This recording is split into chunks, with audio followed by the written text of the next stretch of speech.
अगर ई गलती कोनो मूर्ख करत या अनजाने में होत तब बात दोसर रहल। तोहार लड़की मंगली ही आई जनला के बावजूद तू मंगली लड़का से नईखे शादी करत। हो सकत हा ई शादी तोहरे दामाद के लिए मौत के कारण बन जाए। तो पूरा सृष्टि के मालिक है और कृपा से बड़का संकट टल जाला प्रभु। रउ ऐसन कोनो कृपा करी कि पंडित जी के भविष्यवाणी गलत हो जाओ प्रभु, और हमरा होखे वाला सुहाग पे कोनो आँच ना आवे प्रभु।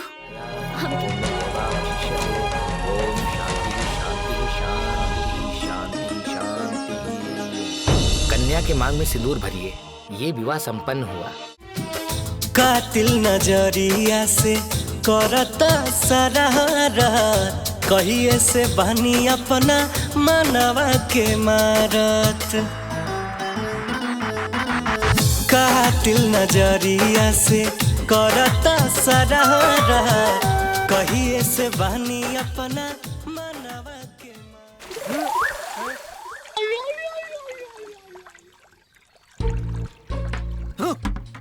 चिल्ला चिल्ला हमारे नदी का गला फट गेल बा और अपने सुतल बा बहन। बे मर्दवा हमरे कुल मनोरंजन पर मंजन घिस देला। 5 मिनट रुक ना सकतला।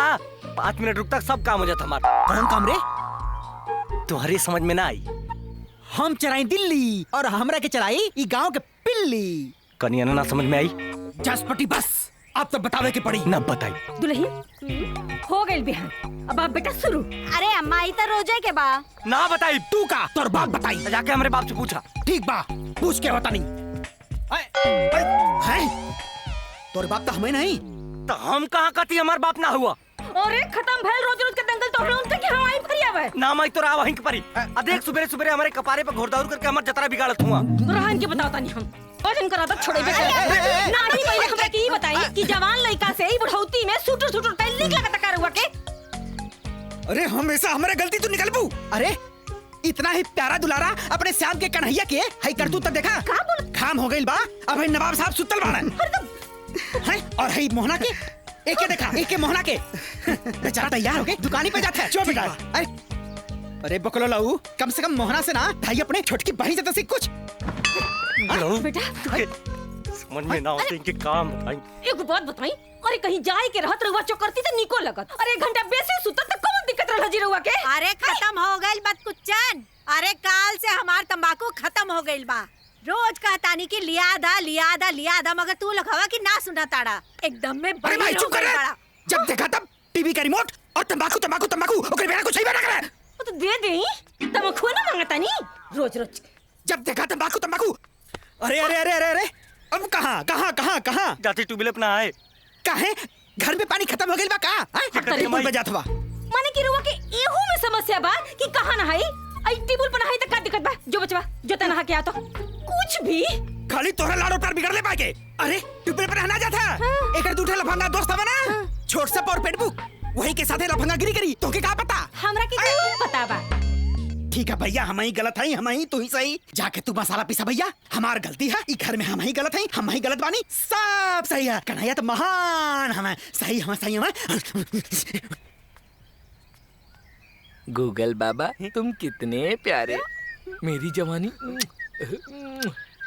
तेरे सहारे। ए छोट साहब। हाँ अरे पेटबुक। हाँ अकेले अकेले क्या देखा था सर? है ने औसा हम लोग दिखाओ सा। का दिखत रहा सर? हाय देखा, हाय देखा गूगल बाबा के चमत्कार। दिखला तो नान गूगले बाबा के सारे जिंदगी कटबे। हम तो हकीकत में इसने लेके से बियाह करब। अच्छा तब अगुआ लोग दुआरे के तरह चक्कर लगावता रहे और तू होगी बार बार रिश्ता ठुकरावता रहा। हाँ, जब तक अगुआ लोग हमारे मन पसंद के शहरी लड़की ना लेके आई हैं तब तक दुआरी से जाई हैं। ए भाई अगुआ लोगन के चक्कर में मत पड़ा, तुहार एज बढ़त जाई और अगुआ लोग के दुआरे आइल घटत जाई। बुढ़ा जी मर्दे शहरी के चक्कर में गांव वाली भी ना मिली। करत रह प्रयास, लड़की मिली झकास, कोनो माई के लाल तोड़ ना पाई हमारा। अच्छा कल एक ठे फिर अगुआ आवत हुए द्वार। अगर लड़की पसंद ना आइल ना तब फिर कर दे बिनकार। अरे कुछ सुन ला। हाँ का हो मर्दे? अरे वो कन्हैया के रिश्ता बहुत बड़का बड़का घर से आवा था। अरे मर्दे, बड़का घर के रिश्ता तो ठीक है, लेकिन ओकरा के लड़की भी तो पसंद आवे के चाहिए। हाँ तू सही कहला, वो बहुत नौटंकीबाज है। ओकरा लड़की पसंद ना आई और हर बेरी नियन फिर हरिनाथ चाचा चिल्ला चिल्ला कर कहिए तोरा के बियाह करे के पड़ी, करे के पड़ी, करे के पड़ी।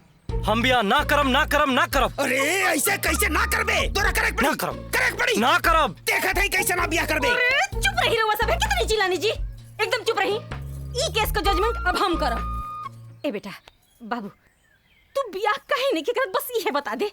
माई हम का कहती कि हम बियाह ना करब? तो ना करब के नाटक काहे करते रहते हैं? का कोनो आवार बवार से बियाह कलही? अरे बाबूजी,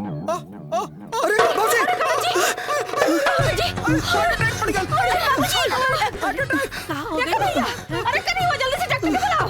अरे माई नाटक कर तू, हम बुझता नहीं। जब भी नाटक असली हो जाए ना तब तो बुझबो। ये बात कह के आज ले हमके ब्लैकमेल किला, लेकिन आज ना हम ब्लैकमेल होखब ना बियाह करब। ए उमा, अरे आज हमके मार के छोड़ियो। नौटंकी। अरे इसे ना कह के चुप रही, रुआ से कहो तो नदी शांत रही। हम बात करता नहीं ना, अरे इनके चुप करा दे। ठीक है माई। अरे कहने आ रे डॉक्टर के बुलाओ। नदी हसन, बोल बेटा बोल, क्या बात बा, बोल तू। देख माई, हमरा ना शहर के पढ़ल लिखल लड़की चाहिए, जे भी देखे वो कहे कि वाह कन्हैया के मेहरारू एकदम हीरोइन जैसा लगा था। अरे पगला, जो लड़किया का बात करता नहीं ना, वो दिलिया में पढ़ल लिखल बिया, आ सारा हवा बयार दिलिया का बारे। ओकर बाप ना वो का ना जगदीश बाबू, एक गांव में रहल हुआ, गांव से तने लगा हो, ऐसे लड़किया का गांव में बियाह करल चाहता ना, और कौनो बात ना रे बचवा, हवा बयार एकदम दिल्ली। रुक रुक रुक रुक, फोटो दिखाओ तनी, रुक। अरे फोटो मत दिखाओ, पहले अस्पताल ले चलो। शांत रही, चुप कराएंगे। अरे हॉस्पिटल लेके चला पत्रो। देख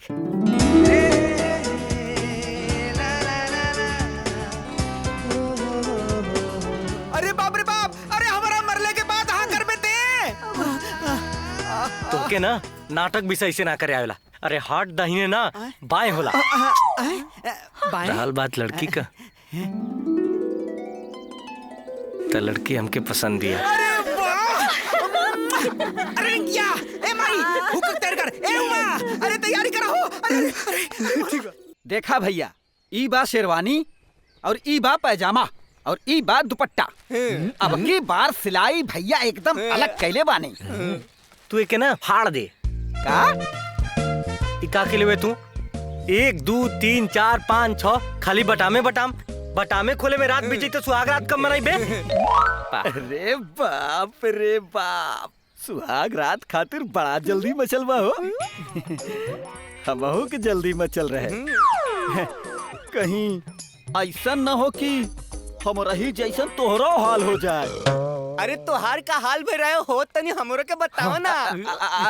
छोड़ा ना, देखा ये सब बात ठीक नहीं खे, कौनो भी बात अधूरा ना रखे के चाहिए, पूरा बतावा ना। अरे भाई कौनो बात ना हो भाई। देखा यह सब ठीक ना लागेला, आग लगा के लगला मर्दे बुझावे, पूरा बतावा ना। अच्छा, सुहाग रात के बेचैनी हमरा कपार पे चढ़ल रहे। अब मेहरारू पर निगाह हमार भैया एकदम गड़ल रहे। फिर का भइल? सुहाग रात के लहर में अब भैया हम पूरा जोश में घर में एंट्री कर गई। नहीं फिर का एगो अनुभवी खिलाड़ी ऐसन हम भैया पूरा तैयार भैनी। फिर का पहली गेना पे बोल्ड मार दबा के नहीं, भौजी के सामने बेइज्जती करा के धो देला एकदम। अरे बेइज्जती, अरे मन तो करत रहे कि करिखा से अपन पूरा मुंह पोत लें।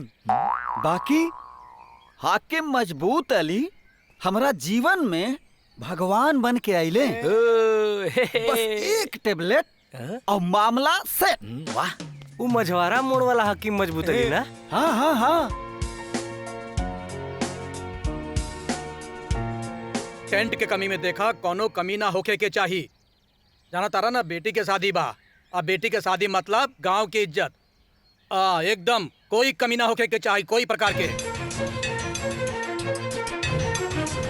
अरे पैसा जितना लागी लागेदा, बाकी शादी यादगार होके के चाहिए। अरे 5000 लगाता ना लागेदा। अरे 100 रंग के ले लिया है ना उसमें से। अरे महाराज प्रणाम प्रणाम। खुश रही। बैठे महाराज। सुना ना, हम 1 मिनट में फोन करता नहीं। ए बबुआ सुना जी चाचा। काम करा, कुर्सी धरा और महाराज जी खातिर बढ़िया शरबत बना के लेके आओ। अब लेके आओ तनी चाचा लेके जी। आओ जल्दी। बैठी महाराज, बैठी ना बैठी। हाँ महाराज जी। अगर ई गलती कोनो मूर्ख करत या अनजाने में होत तब बात दोसर रहल। तोहार लड़की मंगली ही आई जनला के बावजूद तू मंगली लड़का से नईखे शादी करत। हो सकत हा ई शादी तोहरे दामाद के लिए मौत के कारण बन जाए। महाराज जी जोड़ी तो ऊपर से बन के आवेला नु। ए हिसाब से तो ये शादी भगवान के मर्जी से हो रहल बानू। भगवान आपन बनावल इंसान के बारे में गलत कैसे सोच सकेले महाराज जी? बड़का ज्ञानी हो गइल बड़ा। क्षमा करी महाराज जी, हम तो अपन सोच बताओ। हाँ, दू गो ज्ञानी एक जगह नहीं रह सकत। जगदीश बाबू केहू और पंडित के बुला के शादी करवा ली हो। महाराज जी, महाराज जी रुकी रुकी रुकी महाराज जी।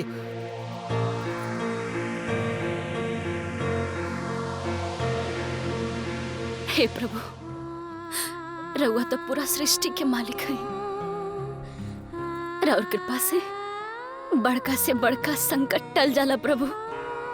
रउआ ऐसन कोनो कृपा करी कि पंडित जी के भविष्यवाणी गलत हो जाओ प्रभु, और हमरा होखे वाला सुहाग पे कोनो आँच ना आवे प्रभु।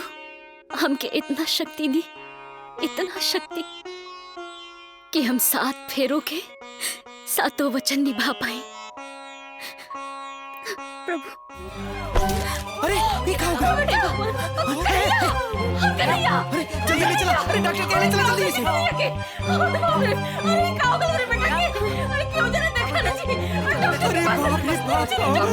अरे जल्दी ले आओ, जल्दी जल्दी।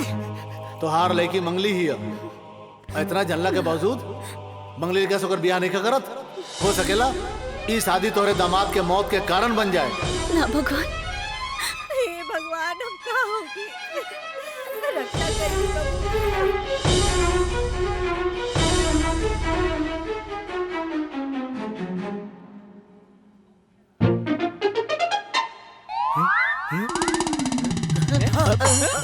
ये हम कहाँ गए नहीं?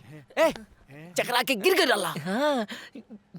रतिया के सुहाग रात वाला टेंशन से बचे खातिर हकीम मजबूत अली से दवाई ले लेनी और 24 घंटा में डबल ताकत खातिर 2 खुराक खा लेनी। चलिए लेटिए, इंजेक्शन लगाना है। सर मैं एकदम फिट बानी। अरे डॉक्टर आप हैं कि मैं हूँ? अभी आपका ब्लड टेस्ट करना है, यूरिन टेस्ट करना है, ईसीजी करना है, लिक्विड प्रोफाइल करना है। डॉक्टर साहब बस करी, ब्रेक लगाई। आप ब्रेक लगाने की बात कर रहे हैं? मैं डॉक्टर हूँ, मैं टेस्ट की बात कर रहा हूँ। अरे जब डॉक्टर का हाथ लेटते काहे नहीं? लेटते काहे नहीं? अरे बाबूजी, ये डॉक्टरवा बड़का लुटेरा बा। विचित्र शादी में खर्चा कैला ना, उससे ज्यादा पैसा ही झीट ले तो हर अलग अलग टेस्ट करा के, समझला? पूरा बैंक बैलेंस खाली हो जाए। लगता है आपके दिमाग में भी चोट लगी है। आपके दिमाग का भी टेस्ट करना होगा। देख रहा ना, एक और टेस्ट बढ़ा दिले। चलिए लेटिए। नहीं ठीक है, ठीक है, ठीक है। हमारा बेटा ठीक है, ठीक है ना बेटा?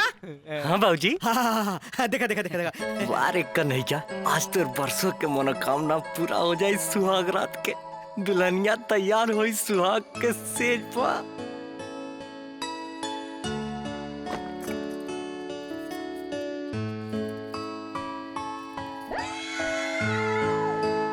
अब और तबीयत कैसन बा जी? ठीक बा। दूध इली, दूध पी ली। अरे ना ना ना, का भेल? दूध बाएं हाथ से ना दाहिने हाथ से पियल जाला, शुभ होला।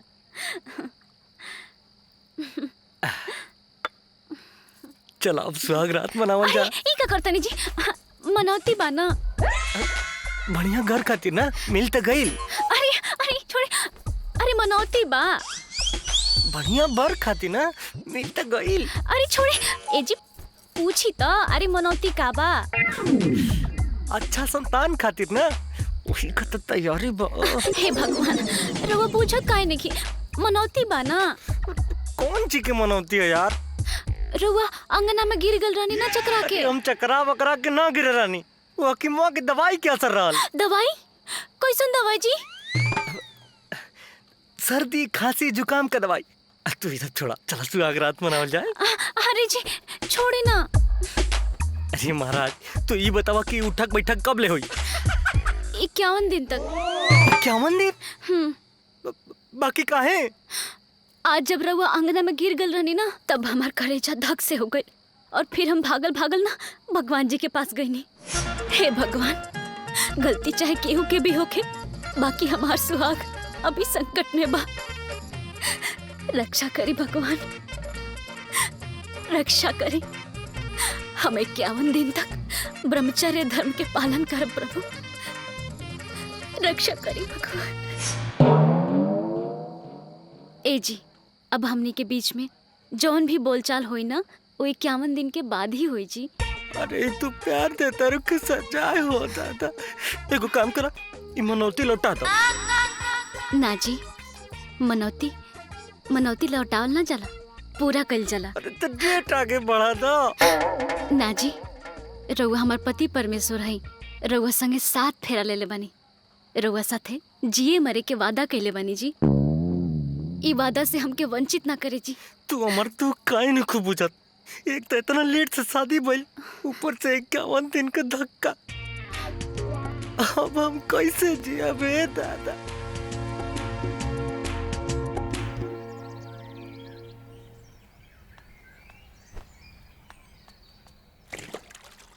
बहुत ठंडा बा।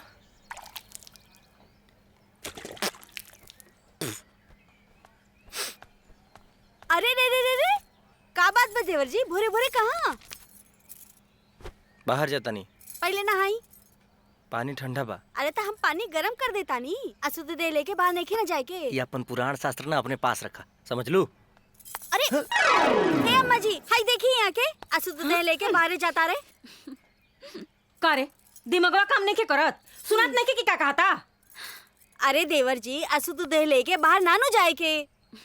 ये नान के का पता कि हमारे किस्मत में अशुद्ध होकर लिखले ना। अरे भोरे भोरे का बड़बड़ा दड़े रे? हाँ? का भाई? अरे बाबूजी गदहा हो गइल भाई। सुबेरे सुबेरे के नहा के कहल जाता ना बाहर जाए के, ऐसे ही बगदुम कैले बा। अरे अच्छी बात तेरे दिमाग में ना घुसत।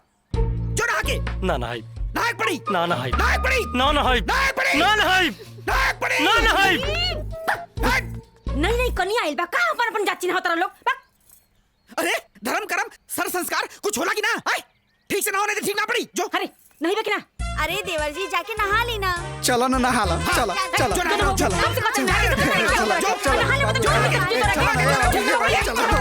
बस। अरे अरे ठंडा पानी करे। नहा लेना और मौसम। अरे पुनिया के गरम करे के मौका दे देवे के चाहत रहला, ठंडा पानी से नहा लस गधा।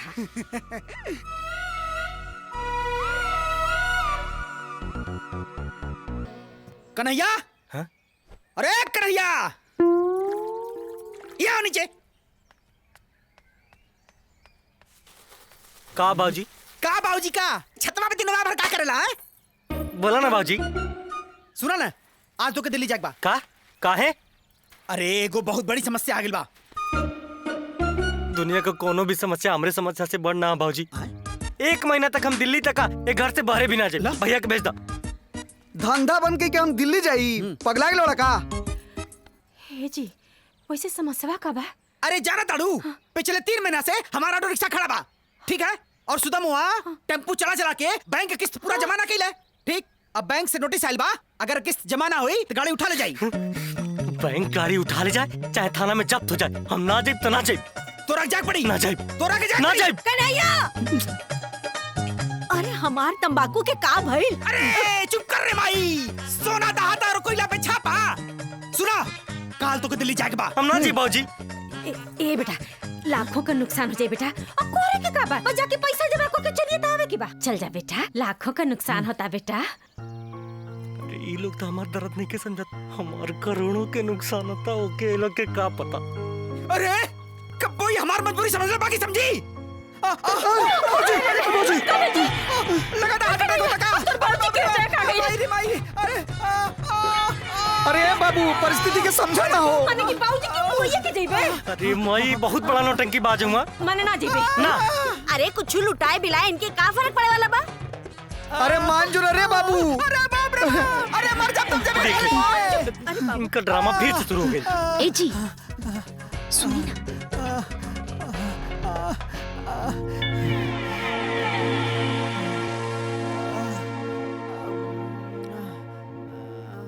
अरे बाप रे बाप।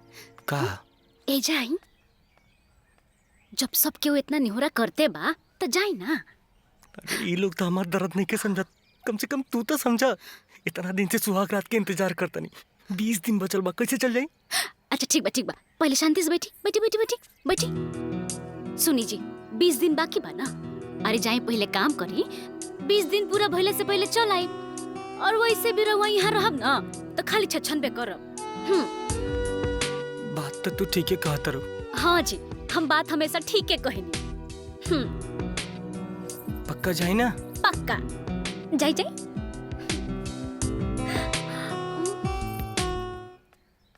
अरे बाप रे बाप, अरे करो डॉक्टर के बुलावा रे, सांस फूलता।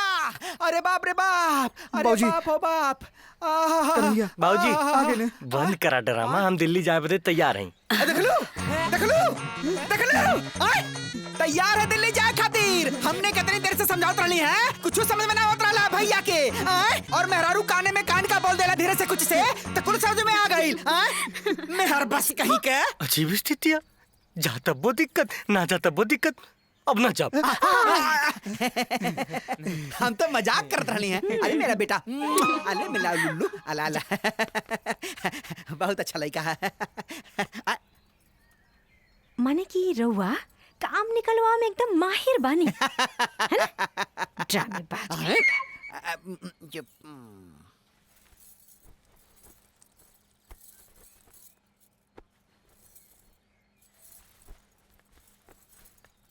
अरे अरे, हतना कपड़ा रखे के का जरूरत बा? हम वहाँ रहे खातिर थोड़े नहीं जाते। एक सेट में जाना, एक सेट नहाना और एक सेट में आना, बस 3 सेट में काम हो जाई। अच्छा सुनी, राउर अंडरवियर नहीं की रख ले, काहे से क्यों फाट गई रला? ओइजा जाके नया अंडरवियर खरीद ले। तू तो ऐसा हूँ लंगोटा पहने पे मजबूर कर दे बड़ो। ए सुना ना, अब तो जाते बनी, अब भैया एगो मौका दो ना। अरे रे रे रे, अरे यात्रा के समय ये सब सोच लो पाप हजी। रो काहे नहीं के बुझात? हमारे इंतजार रहे ना। हाँ, राउर इंतजार था तन मन धन से रहे। और हाँ, रो जितने तरसल बानी ना, हम उतने बरसब। सचू? कन्हैया, अरे सुत गए का घरवा में? बाबूजी। कन्हैया, जाई जल्दी कर, रही ट्रेन छूट जाई। ये कन्हैया, जाई जाई भाई जल्दी कर भाई। हाँ हाँ हाँ। हाँ खुश रहा खुश रहा खुश रहा। अच्छा सुना, चुपचाप बैंक में जाइया और नोट दिया और पैसा संभाल के रखिया। ठीक बा। ठीक है। बढ़िया ड्राइवर देख के रिक्शा के जिम्मेदारी पे लगा दिया। एक कन्हैया, हाँ? हमार तंबाकुआ भी ले ले आई है। तो हमको कुछ कहे के? हाँ बस तू अपन ख्याल रखिया बेटा, और ये पेट बुकवा के संगे संगे अपने पेटे का भी ख्याल रखिया। बस खुश रहा। अच्छा ठीक बा, बात भी कर ली है। ट्रेन में छूट जा, जल्दी जा। हाँ बाबू, जा चलो। चला चला चला जा। Bye bye. अरे चलो बाबू, अरे चलो। चल ना जल्दी, चलत काहे ना बाड़े रे।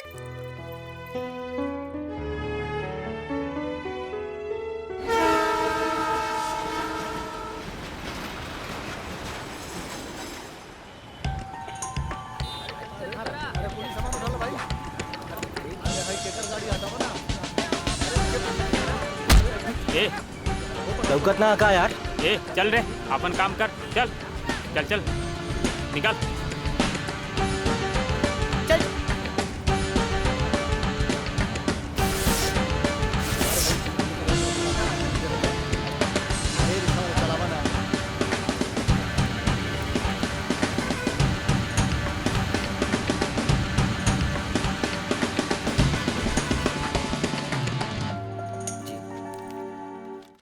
नमस्ते साहब।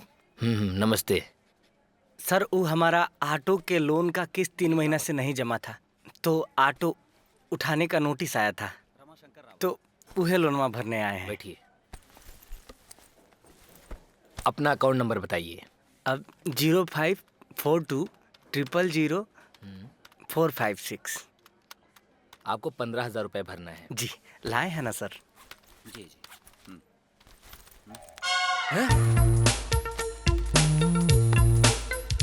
साहब हमारा पैसा तो लुटा गया। भाई साहब ये दिल्ली है, सावधानी हटी दुर्घटना घटी। हम तो बड़ा संकट में पड़ गए साहब। बाबूजी को पता चला तो बड़ा खिसियाएंगे। का पैसा लुटा गए? अरे बाप रे बाप, अरे आप कहां से पैसा लाए रे? अरे बाप रे बाप, लगा था आप सही में हार्ट अटैक नहीं कर रहे। ए जी चिंता काहे करो तनी? अरे ऑटो चला के बैंक के पैसा भर दी। अरे वैसे भी आपके आओ में तो 20 दिन टाइम बा। भाई साहब कहाँ खो गए? कहा करे साहब, बड़ा परेशानी हो गया। भाई साहब अपनी परेशानी आप देखो, पैसा तो भरना ही पड़ेगा। अब सब परिस्थिति तो आपके सामने है ना साहब। हम पैसा तो लेके चलबे किए थे, अब बीच में मरा गया तो हम क्या करें? हमको 15 दिन का मोहलत दे दीजिए, हम पैसा भर देंगे सर। देखो बैंक का भी कुछ कायदा कानून होता है, हमारे ऊपर भी कोई है, पैसा तो आपको भरना ही पड़ेगा। साहब आपका सारा कायदा कानून हम गरीब और ईमानदार लोगों के लिए ही होता है। हम ईमानदारी से 15 दिन का मोहलत मांग रहे हैं तो नहीं दे रहे हैं, और जो करोड़ों अरबों लेके भाग रहे हैं उसको पूरा बैंक दे रहे हैं। और साहब आप तो हमारे जवारी हैं, भरोसा तो करिए। भाई साहब तोहरा दोनों बातों में दम बा। अब जब जवारी निकल गईला तो भरोसा भी राखब और 15 दिन के मोहलत भी देहब। धन्यवाद साहब, नमस्ते। नमस्ते। अरे हाँ हाँ, जैसन फिल्म में देखले रही जाना वैसने बा एकदम दिल्ली। अच्छा अच्छा सुन ना, और लाल किला कुत्ता मीनार देख ले कुल। अरे माई कुत्ता मीनार ना, कुतुब मीनार होला। अरे ना हो, हम क्या बता जब देखा तब लाल किला कुतुब मीनार। ए बाबू सुना बेटा, कोनो यूपी बिहार का निम्न ड्राइवर देख के ओके गाड़ी चलावे लगा दा। आखिर गाड़ी खड़ा करके कौन फायदा बा? अरे बाबूजी ड्राइवर काहे चलाई गाड़ी? हम बानी ना, हम चलाई गाड़ी, हम ही मालिक, हम ही ड्राइवर। ए बाबू देख का नहीं है ना बोला ताड़े। अरे बाबूजी कबो हमारे बातें पर विश्वास भी कर लेवल के ली। नहीं हमार मतलब है पहली बार इतना अच्छी बात किया बेटा। अच्छा मन खुश हो गई।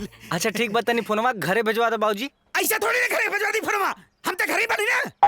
अरे अपने में हरी से बतियावा कहता की होने के बुझात पकलो ले रह गई एकदम। अरे तो अपने फोनवा में का लोग कहले बा, 10 फोन रख ले बा, अब अपन नेटवर्क ना बा तो हमारे फोनवा पर लोग फोन करी। जा जल्दी यहाँ से, फालतू बात कर लो। या बचवा बतियावा दी तनी, हमारा ही फोन आई जैसे लगे हमारे को काम नहीं खिबा। ए बचवा उहा ना अपना खैला पीला का ख्याल रखिया बचवा, है ना? आ सुना ना, वहाँ शहर में सुनी ला केहू का केहू ना ख्याल रखला, तू अपन ख्याल रखिया। अल्लाह दुल्हन से बतियाला, ला फोन आला ला बतियाला, हाली हाली कर जी अम्मा। हेलो हेलो, प्राणनाथ के चरण स्पर्श, प्राण प्रिय के प्यार भरा आशीर्वाद। कबले वापसी बा?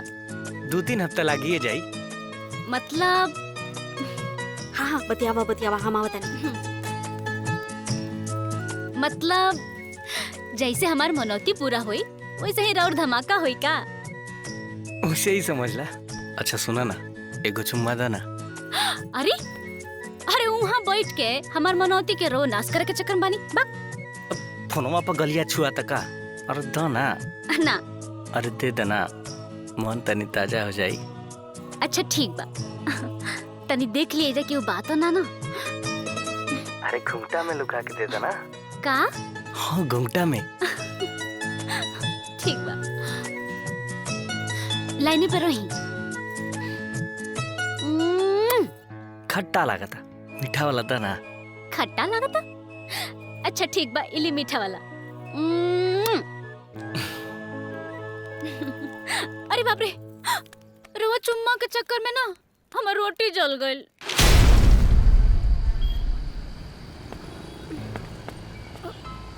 ऑटो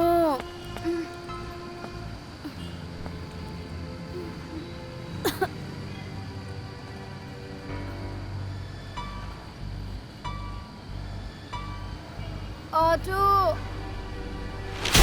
ऑटो ऑटो ऑटो कहाँ जाए के बा?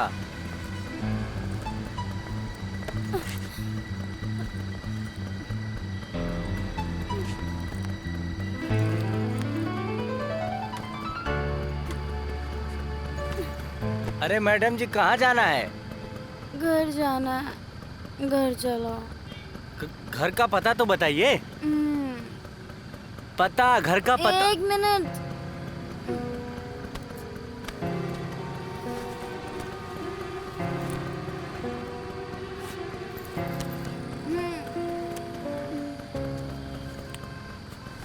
ठीक है।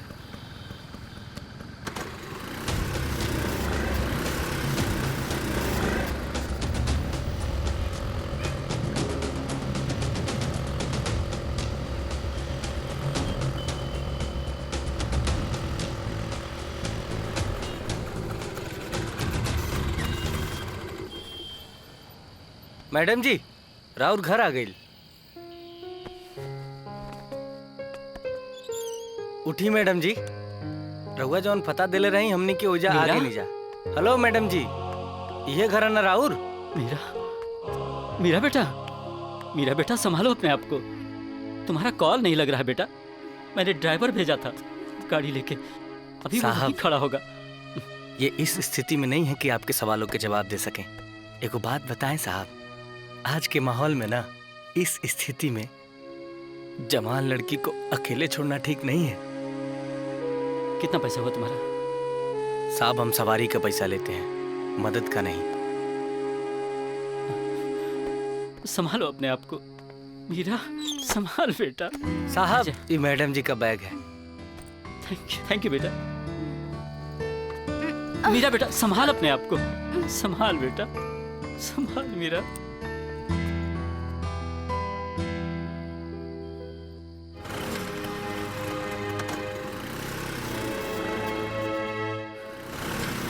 चलो संभाल के बेटा।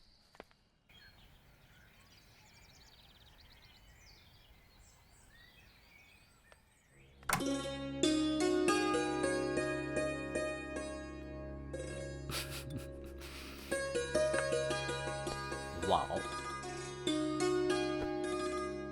गुड मॉर्निंग मीरा बेटा। गुड मॉर्निंग पापा। और ये लो तुम्हारी गुड मॉर्निंग की बेटी।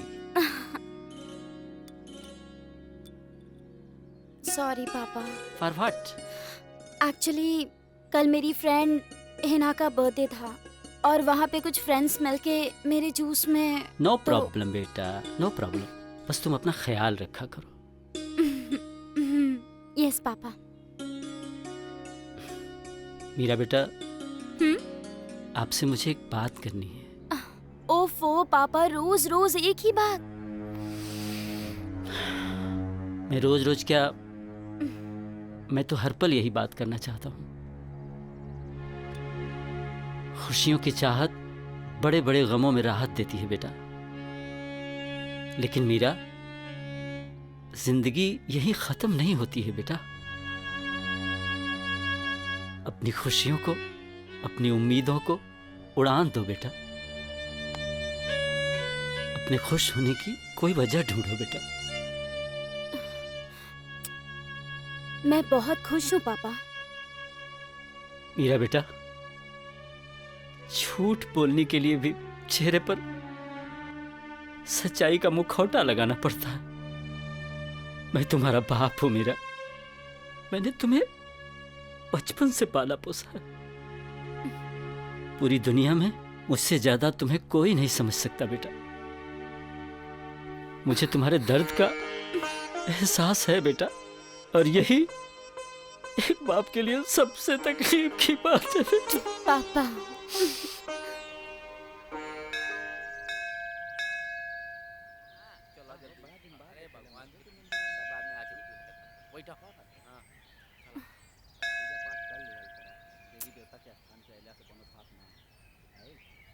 मेरी सैंडल कहाँ गई?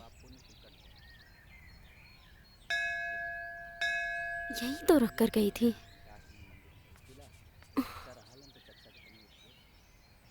अरे मैडम जी, रहुआ यहाँ? आप कौन? हाँ भाई, अब कैसे पहचाना? कल रात के खुमार ही ऐसा रहे। कल राती के रुआ घरे हम ही ले जाके छोड़ ले रही। ओ जी, वैसे ई रूप राउर बहुत बढ़िया लागता। अच्छा। अरे हम भी रुआ को उपदेश देता नहीं। रउआ तो खुद ही इतना पढ़ल लिखल बानी।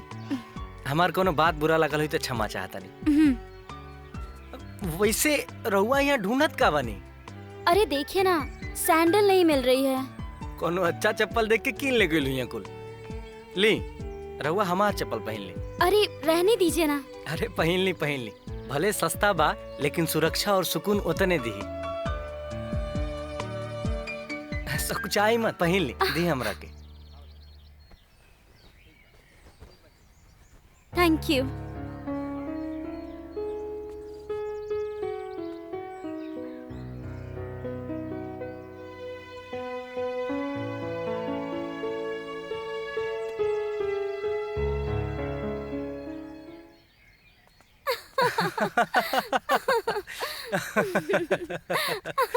वैसे आप इंसान बहुत अच्छे हैं। हाँ मैडम जी, 2 पल के जिंदगी बा, हंस खेल के बिता लेला के काम बा। वैसे रउआ ऑटो के अगर इंतजार करत नहीं तो हमारा ऑटो खाली बा, चलिए छोड़ देता नहीं। अरे नहीं नहीं, थैंक यू सो मच। गाड़ी है, मैं चली जाऊंगी। हाँ भाई, रउआ बड़ गाड़ी वाली, अरे हमारा छोट ऑटो में काहे बैठब। चली, नमस्ते।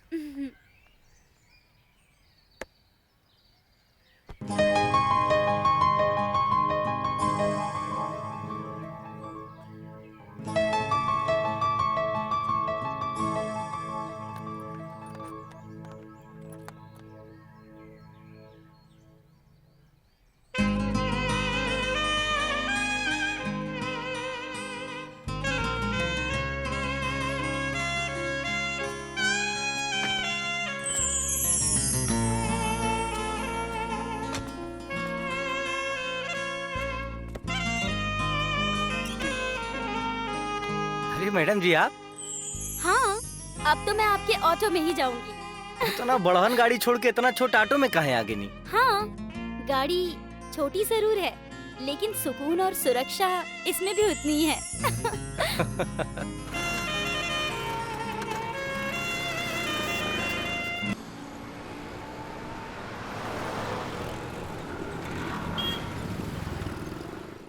अच्छा, सबने सपोर्ट किया क्या? हाँ हाँ, बताया है, पापा फुल टू सपोर्ट कर रहे हैं। आज पता है उन्हें बुलाया है, वो आ रहे हैं घर पे। आई एम वेरी हैप्पी यार, वेरी हैप्पी। तो इतनी खुश है ना, ये सुनकर मुझे बहुत खुशी हो रही है। हाँ यार, वो इंसान ही इतने अच्छे हैं। जब से मेरी जिंदगी में आए हैं, पता ही नहीं चला दुख और दर्द कब उड़ के गायब हो गया। भगवान करे तो ऐसे ही हमेशा खुश रहे। अच्छा सुन, अंकल को मेरा नमस्ते बोल देना। ठीक है, मैं बोल दूंगी पापा को। और हाँ, वो जरा खुशमिजाज इंसान का फोटो मुझे व्हाट्सएप कर देना। जरा मैं भी तो देखूं मेरी क्वीन का किंग कौन है। ठीक है, मैं तुझे अभी भेज रही हूँ। ओके, बाय बाय।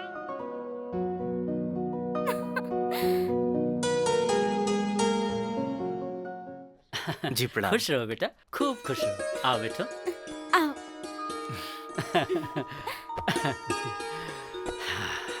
अच्छा लग रहा है। लो शरबत पियो। मीरा तुम्हारी बहुत तारीफ करती है। जी, मीरा जी भी बहुत अच्छी हैं। मेरी बेटी किस्मत वाली है जो उसे आप मिले हो।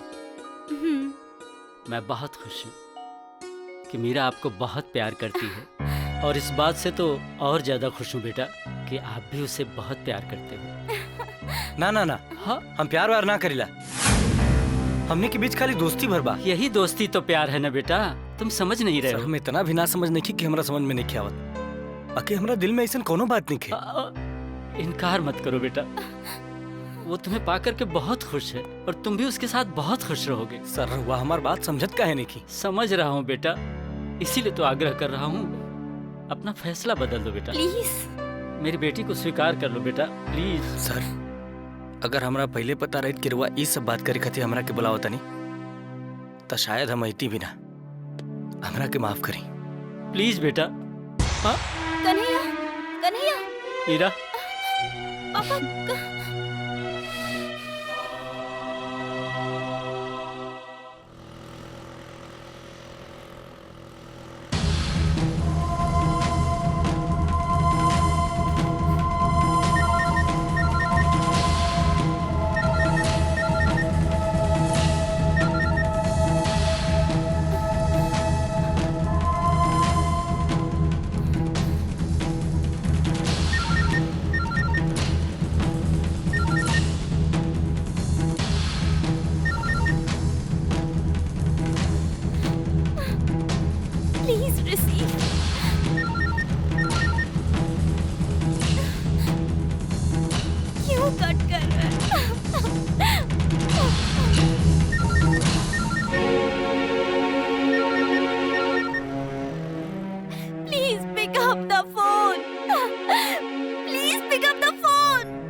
कहाँ दस्तखत करी? 1500। Very good. अपने यहाँ के लोगों की यही खूबी है, जो वादा करते हैं वो निभाते हैं। जी चला था। जी नमस्ते। वाला समझावा ना समझ। यार अब फटाफट टिकट निकाल लेवे के, गाँव में चले के बा। दिमाग पाक गिल बाई सब लफड़ा से। हद हो गई, ये लफड़ा ना हो। भगवान डबल गिफ्ट देत बाड़े, एगो गांव में और दूसरा ही शहर में। ते दोस्त हुए के दुश्मन रे, ये सलाह देता है हमरा के। हम अपना दिल में राधा के अलावा और केहू के स्थान नहीं दे सकत। बाकी मीरा के तो से प्यार हो गइल बा।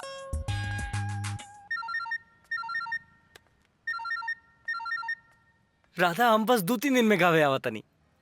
ए जी, एगो ना अड़चन आइल बा। कैसन अड़चन? अरे वो बुआ हमार ना रही है, उनके बहुत तेज तबीयत खराब भइल बा। डॉक्टर बोलले बा कि 2-3 महीना के मेहमान बाड़ी।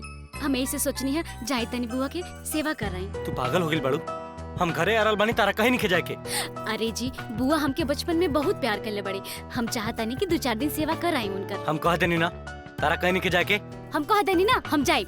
51 दिन से तो हर नाटक दिखाता नहीं। अब एगो नया नाटक अब हाथ हो रहल बा यार। अरे जीवन में एकरा अलावा भी और बहुत कुछ होला। तब यह के काय खाती एलू? पहले ये करे खाती ना। अरे हमके का पता रहे कि रउआ ऐसन खखवाइल मर्द से हमारे ब्याह हुई। अरे इतना देह में आग लागल बा तो जाई दोसर ब्याह कर ली। देखा, दिमाग मत जरावा। हम कहतानी ना, जाई दोसर ब्याह कर ली। बहुत भारी परी तारा ई डायलॉग। अरे जाई जाई, हमें धमकी से डरे वाला नहीं खी। रउआ जौन भी बुझाए रउआ करी, और हमरा जौन भी बुझाई हम करब। बस कह देनी, हम बुआ के जाई तो जाई। हेलो हेलो, का भइल हो? यार मेहरारू के नजर में हमार कोनो वैल्यू नहीं है। राजमणि जी के phone. Hello,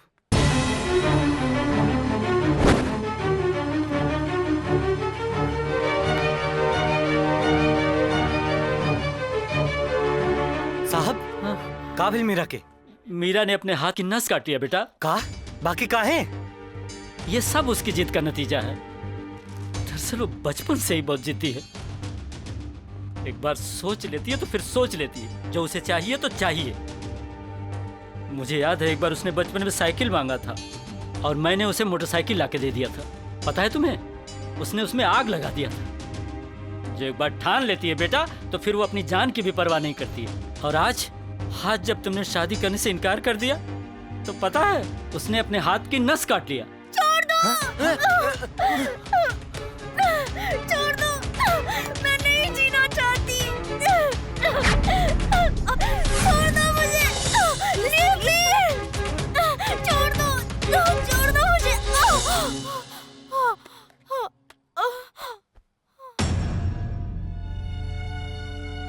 blood pressure, heart beat, pulse rate काफी बढ़ा हुआ है। ऐसी पैनिक पोजीशन दोबारा नहीं होनी चाहिए, वरना ब्रेन हैमरेज हो सकता है। थोड़ा ध्यान रखिए बच्ची का।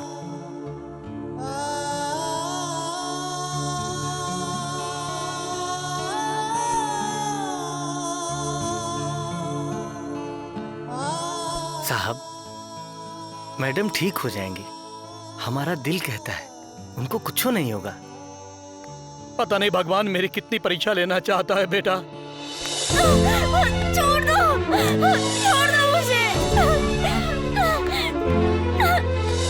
मुझे, छोड़ दो, मैं नहीं जीना चाहती। छोड़ दो मुझे, मुझे नहीं जीना है। मैं नहीं जीना चाहती। छोड़ दो मुझे, छोड़ दो। मीरा, मीरा, मीरा, होश में आओ मीरा, मीरा होश में आओ, मीरा होश में आओ, मीरा। कौन हो तुम? क्या कर रहे हो यहाँ पे? एक नंबर के धोखेबाज हो तुम। चले जाओ यहाँ से, मुझे जीना नहीं है। मैं नफरत करती हूँ तुमसे, नफरत। किस हक से रोकने आए हो तुम? किस हक से रोकने आए हो? तुम्हारे पति के हक से। ऐसी पैनिक पोजीशन दोबारा नहीं होनी चाहिए, वरना ब्रेन हैमरेज हो सकता है।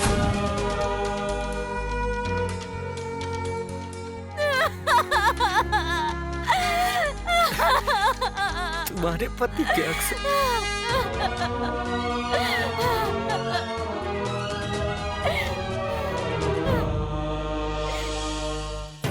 ओम मंगलम भगवान विष्णु मंगलम गरुड़ध्वजा मंगलम पुंडरीकाक्ष मंगलाय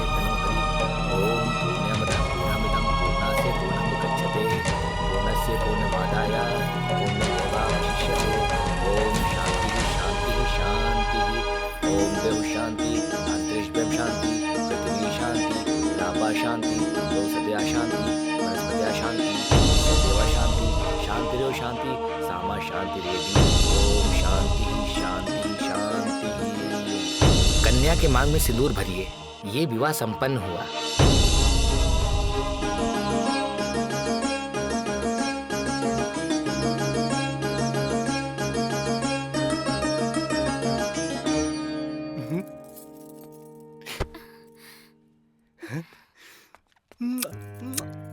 कबड्डी कबड्डी कबड्डी कबड्डी कबड्डी।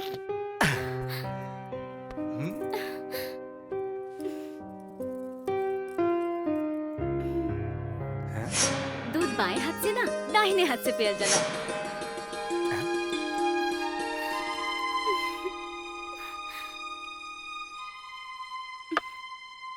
पी लेनी मैडम जी। मैडम जी नहीं, मीरा। ठीक बा मीरा जी। सुनिए ना, आपसे मुझे एक बात कहनी है। एहू के कुछ बात कहे के बा। अब हमने के बीच में जौन भी बोलचाल हुई ना, वो 51 दिन के बाद ही हुई जी। अब कौन व्रत रत नहीं कुन रख ले। अब आप मिल गए हो, मेरी हर पूजा पूर्ण हो गई। तब कौन बात कहे के बा। अब आप ही मेरी दुनिया हो, मेरी हर खुशी हो। आपका ये भोलापन और ईमानदारी देखकर ही मैं आपकी गुलाम बन गई हूँ।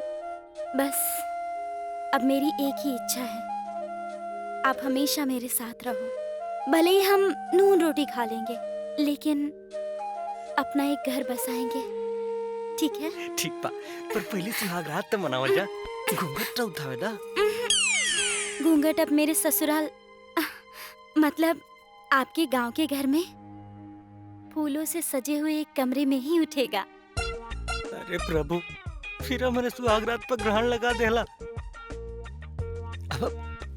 अरे मीरा, इतना बढ़िया महल छोड़ के गांव में का करे जीबू? आपके साथ झोपड़ी भी मुझे स्वर्ग लगेगा।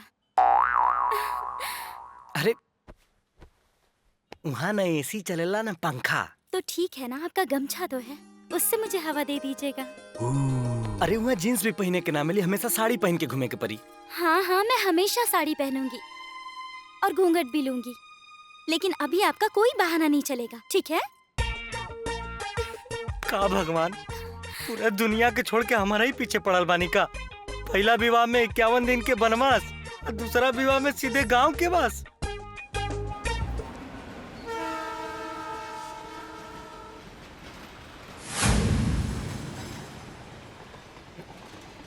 भाई आज ले कहावतें खाली सुन लेनी कि फलाना के हाथे में लड्डू बा, लेकिन आज तो रात देख लेनी कि दोनों हाथ में लड्डू बा। लड्डू लौका तोरा आग के गोला हो। समझ में नहीं के आवत का करी। तो करबा का? तो दोनों नाव पे चढ़े वाला उहे हाल होई जन होके के चाहिए। हमरा तो कुछ समझे में नहीं के आवत। हमारा पर मत खिसिया, दिमाग के ठंडा करके सोचा। कुछ समझ में नहीं के आवत। घरे जाइब तक का होई, घरे ना जाइब तक का होई। यहाँ तो मेहरारू बिया, वहाँ तो मेहरारू के संगे एक ठे परमाणु बम हमार बाबूजी भी बाड़े। बाबूजी के फोन आ गल। प्रणाम बाबूजी। अरे तोर प्रणाम कल हरि नाम में। पहले ही बताओ, रिक्शा ड्राइवर के लगा दिले ना? हाँ बाबूजी, दूधू सिर्फ चलता। अरे तब वहाँ का ओल पे माटी चढ़ावता रे। बाबूजी का हो गई? कैसे काहे बोलत है? अरे बचवा, अपने बाबू की बाती पर ध्यान मत दिए। ये तो ऐसे ही फटफटिया नहीं फटफटाता रहे ना।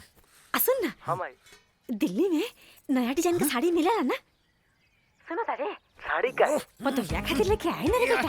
अरे तंबाकू ले ले आई है। अरे दे यार, तंबाकू छुटता। अरे यहाँ बैंक के नोटिस आवता, तंबाकू छुटता। अरे सुन, अगर से तोर काम हो गइल बा ना? हाँ बाबूजी। हाँ हो गइल। तो कल गाड़ी पकड़ के जल्दी आ जाओ। सड़िया लेते आए। ए चुप। ऐसे कैसे काल के गाड़ी पकड़ ली? का प्रॉब्लम बा?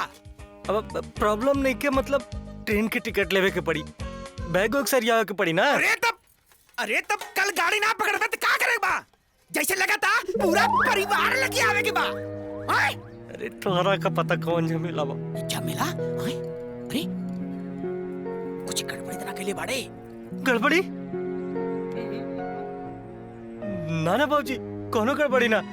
वो हम कहे के चाहत रहनी कि अरे सुन ले मार बाप, अगर काल ते गाड़ी पड़ के ना आइले तो परसों ना तरसों हमार बैग तैयार बा। हम आई, कान खोल के सुन ले, ई हमार फाइनल डिसीजन बा। बाबूजी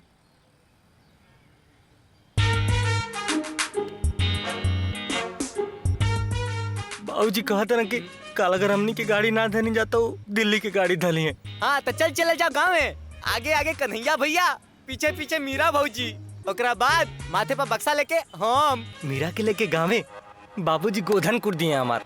यदि यहाँ चाचा जी आ जाई हैं तो तार डबल गोधन कुट दी है। घरवा रहबा तो केहू बचाए ले, यहाँ के बचाई। हाँ यार तू सही कहता रे।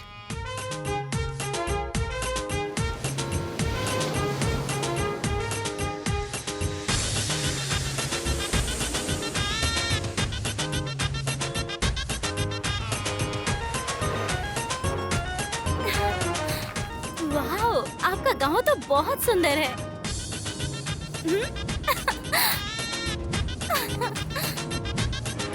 वाह, ये तालाब तो देखो। भैया गड़िया रुकवा देता तो हम यही उतर जाती। काहे? काहे कि घरे जब बम ब्लास्ट होई ओकर गर्मी हमरा से बर्दाश्त ना होई। Bomb blast? अरे पहले ही के गुंडा आ ससुरा, कौनो बात करला तो मन बम बारूद के नाम लेवेला। ए गाड़ी रोका हो।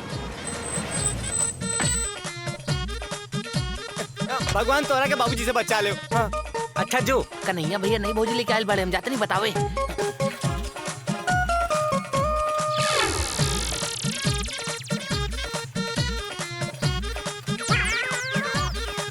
ए चच्चा चच्चा हो, हे चच्चा चच्चा हो, ब्रेकिंग न्यूज बा।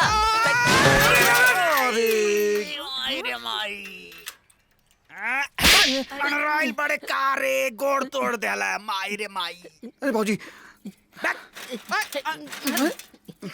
ऐसन कौन बता रे? अरे कन्हैया भैया आवता रन का? तो काला यार जहाजी सावत का? अरे जी छोड़ी ना, चाहे जनती से आ गई, बस हमार बेटा आ गई भगवान जी। अरे अकेले नहीं क्या आवता रन, साथे साथे नहीं की भौजाई भी लेके आवता रन। का? हाँ भौजी भौजी भौजी, अरे बाप रे बाप, कन्हैया लगा तो बर्बाद कर ला सब। भौजी भौजी, हाँ? भैया दिल्ली से नई भौजी लाइल बड़े का? हाँ नहीं भौजी।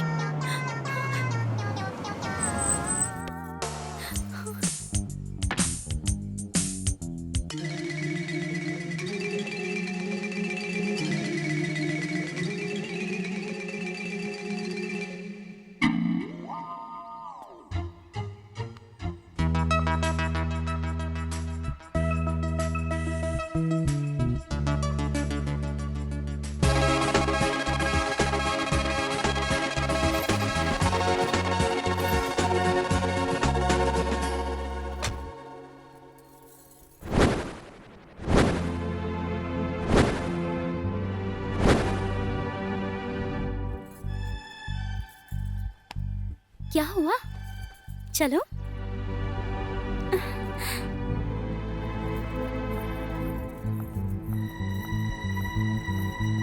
ये हमारे बाबूजी हैं हुआ।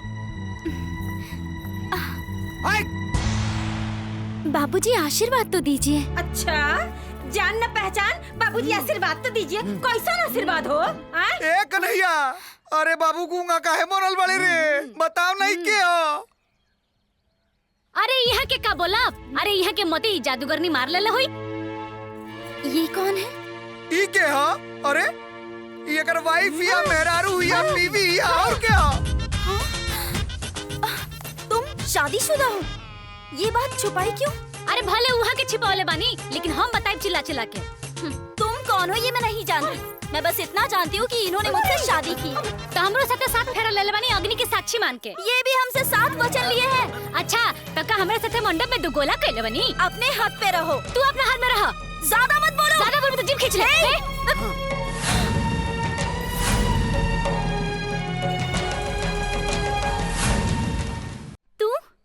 तू मीरा, राधा, हमार दोस्त।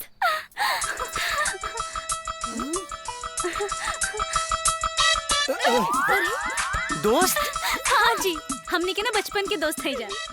अच्छा देखला हम कितना पुण्य के काम कैली। 2 ठे बिछड़ल तो जय बिरु के मिला देली। अच्छा हमने की ना 2 मिनट के टाइम दी बात करे के।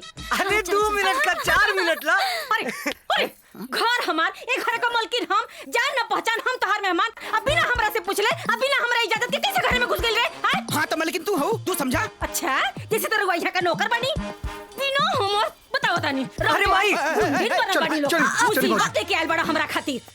हाय देखा अब लही देखी सुनी कि ई लोगन अब तक घरवा में घुसल रहनी हां, अब अंदर कमरा में घुस गईनी। अब माजी कुछ करी ना। अरे वो क्या करता रही? अरे बोली ना रुआ कुछ खुलवाई ना केवाड़ी। ई का करती अंदर में हो? का होता अंदर कुछ पता चलता? आय का हो क्या कराई इजाजत से घुसुर गइल वो घरे में? माँ जी आपके इजाजत चाहिए। अच्छा गांव जवार खातिर, घर परिवार खातिर और ई नाते रिश्तेदार खातिर ये उपहास तो बढ़ला ही बड़ी। लेकिन जब यहाँ के शादी करके आइए गई नहीं तय घर में जितना हमार हक बा उतने इनकर भी होके के चाहिए। आज से हम इनका के छोट बहन के स्थान दे रहल बानी अम्मा जी। और मुझे भी मेरी बहन का प्यार मंजूर है। जौन कामी परिवार में ना भयल उही खानदान में कब्बो ना हुई। परिवार है कनो नाच पार्टी ना है। हाँ रवा सही एकदम कहता नहीं, एकदम सही बोलता नहीं। बाकी ये तो सोची ना जी कि ये बात पूरे गांव में मिसाल के रूप में बन जा शायद। हाँ। और फिर में बुराई का बाजी हमने के दुगो बिटिया रख सकता नहीं जाता का, दुगो पतो नहीं के रख सकत। हाँ। पागल हो गइल बाड़ू का? रउवा खाली आशीर्वाद दी ना, बाकी हम अपन दोनों पतो संभाल लेब। ए बिटिया दादी का गोड़ धरा। रुका कन्हैया। हाँ तंबाकू हमार ले आइल बड़ा दिल्ली से। अरे दादी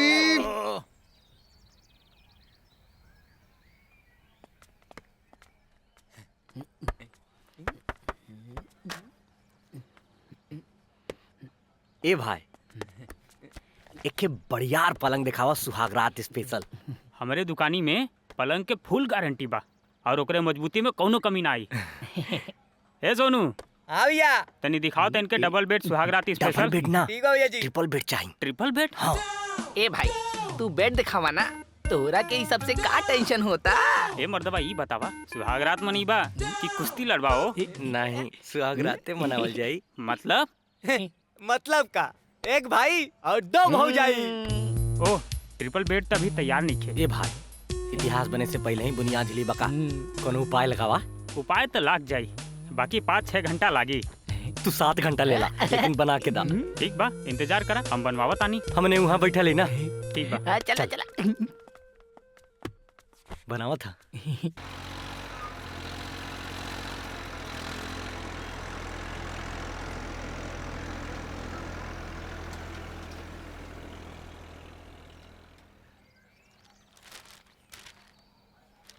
हाय ला हाय देखा मुँह नोचवा के टेंशन के बाद सफेद भूतवा ऊपर आ गइल बा। अभी कौन आफत आ गई?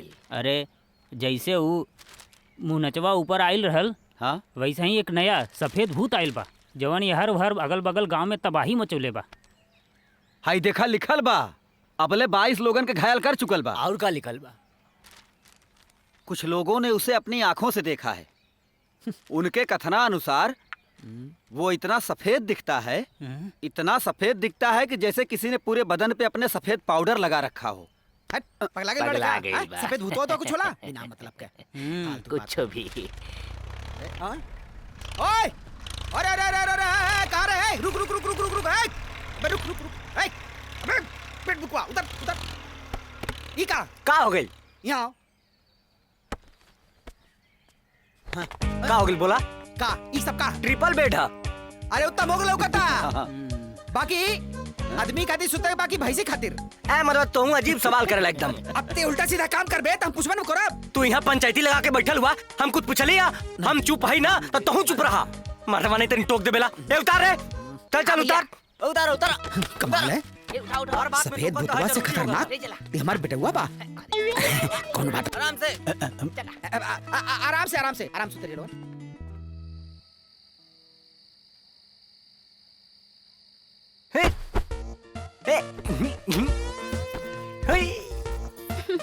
वेलकम इन माय सुहाग रात कमरा ऑन माय ट्रिपल बेड अरे पलंग। अरे छोड़ी। हैं? तू लोग के लाज शर्म देख के लागत था कि तू लोग के भी पलंग पसंद है। हमरा लगे वो सुझाव बा। सोमवार से लेके शुक्रवार ले कौना वार के करा ऊपरवार करे के बा ई तू लोग आपस में डिसाइड कर ला लोग। अरे सोमवार से मंगलवार वाला गणित रहो छोड़ी। अब हमनी के फाइनल कर ले बनी जा। त कौना वार के करा पर वार करे के बा बताओ लोग।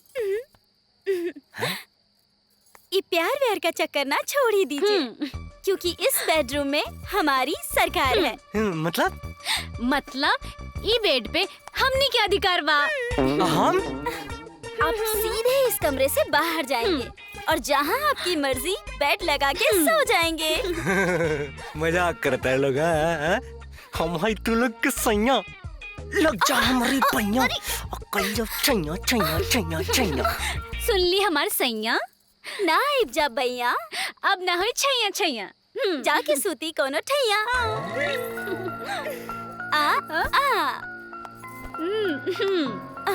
चली चली चली चली चली चली बाहर बाहर जाइए बाहर, सीधे जाइए बाहर। आइए आइए। ई का मजाक बा तू लोग के? हमरा रहते तू लोग अकेले सुतबू? वो क्या है ना, बचपन से लेके आज तक जब भी हम दोनों साथ होते हैं साथ ही सोते हैं। ठीक बा। चल राधा चल चल जय चल। जय। Good night. बाय।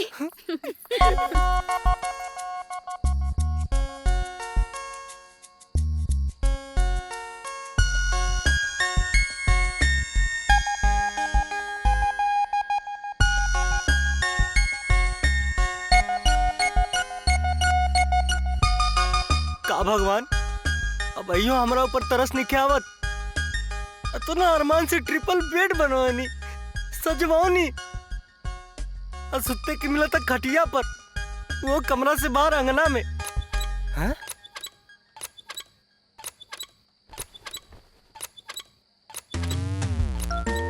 जब कन्हैया अंगना में फड़फड़ाता तब पलंग कैसे चरचराता।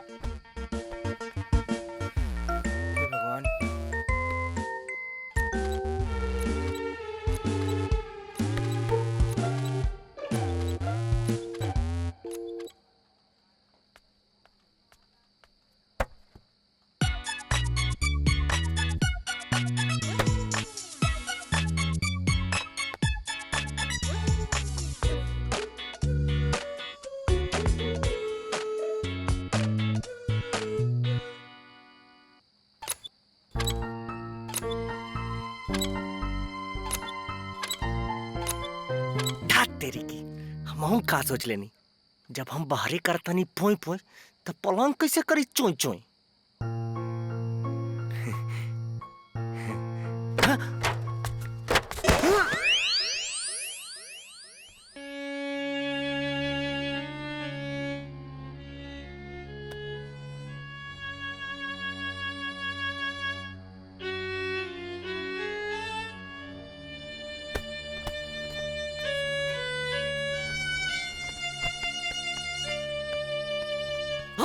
अरे मौला सफेद भूतवा रे। अरे जल्दी आओ रे, उठा कुलीन सफेद भूतवा आइल बा। अरे उठा उठा उठा जल्दी आओ, लटके लेके आओ रे। अरे मौला जल्दी लेके आओ रे, जल्दी आओ जल्दी आओ। मारा सफेद भूतवा जल्दी आओ जल्दी आओ। पकड़ा पकड़ा पकड़ा जाए ना बाबा। मारा मारा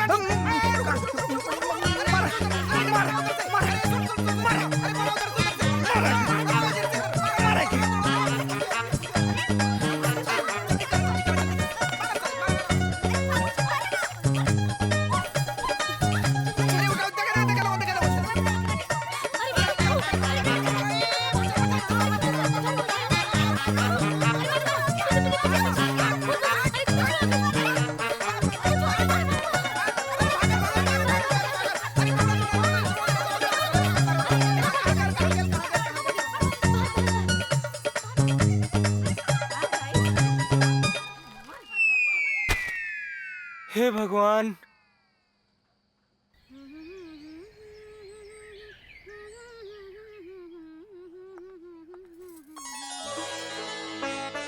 अरे ऐसे क्या देख रही है? यार तू साड़ी में कितनी सुंदर लग रही है। अरे पगली, तू भी साड़ी में बहुत अच्छी दिखेगी। पर मुझे पहनना नहीं आता। तू पहनना सिखा देगी ना? हाँ, अभी सिखा देती हूँ। चलो चल।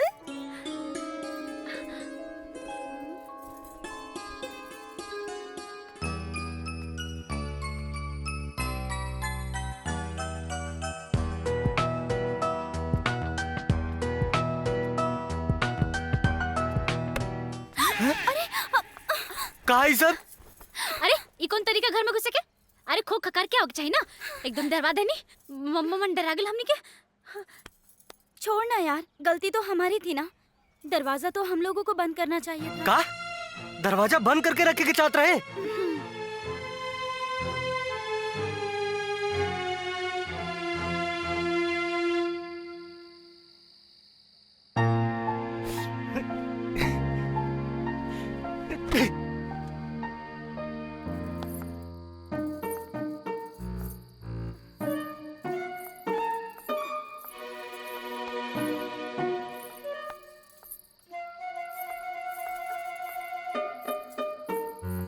जी सुनिए ना, मुझे वो सफेद भूत से बहुत डर लग रहा है।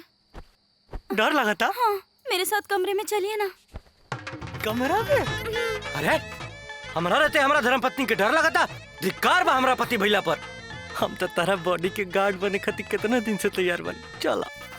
अरे पति देव जी, आप काहे कष्ट करता नहीं, हम बानी ना। अरे सफेद भूतवा बहुत खतरनाक बा। कल देखलू ना, पूरा घर एक तरफ और भूतवा एक तरफ। हम तू लोग के ऐसे अकेले नहीं छोड़ सकत। यह हमार पति धर्म बा। हे भगवान, रउआ चिंता कैला के कोनो जरूरत नहीं है। रउआ खटिया पे सुती, हमनी के अंदर कमरा में सुत जाए जा। अरे हम दोनों अकेले हैं, अगर हम दोनों के कमरे में वो सफेद भूत आ गया तो? हाँ, ये तो राधा रानी के नहीं के समझ में आवत। देखा, आगे सोची सदा सुखी, बाद में पछताए से अच्छा बा कि हमरा के कमरा में ले चला लो। हे भगवान, ये भूत वूत कुछ न होला जी। अरे होला, भूत होला। पहले मुझे भी यकीन नहीं था, लेकिन गांव में आने के बाद कल रात को जब मैंने उस सफेद भूत को देखा तो मुझे पक्का यकीन हो गया। अरे का होला? अरे ये सब ढकोसला है। अगर भूत होला तो खाली गांव में ही काहे आवेला, शहर में काहे ना आवेला? अब भूत के का शहर में नौकरी खोजे के बाकी शहर में जइया कुल। अच्छा, हमरा और सब चला के बुझता नहीं, बुझनी। मीरा, हाँ? एक मिनट, ई डंडा खावा। भूत तका, भूत के पूरा खानदान भी आ जाए ना तो मार मार के हाथ पैर तोड़ दी हम। हटी हटी, चलो। हाँ, बाय बाय। चलो तो तुम देखी हाँ का भूत।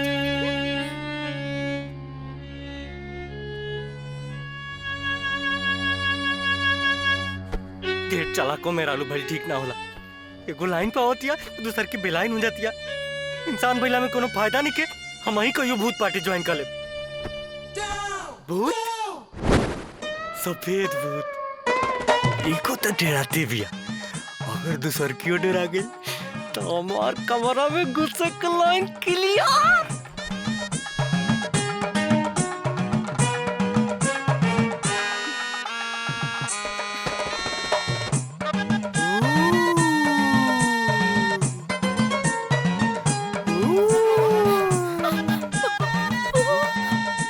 मैंने कहा था ना भूत है। भूत का आवाज आ रहा है, वो सफेद भूत।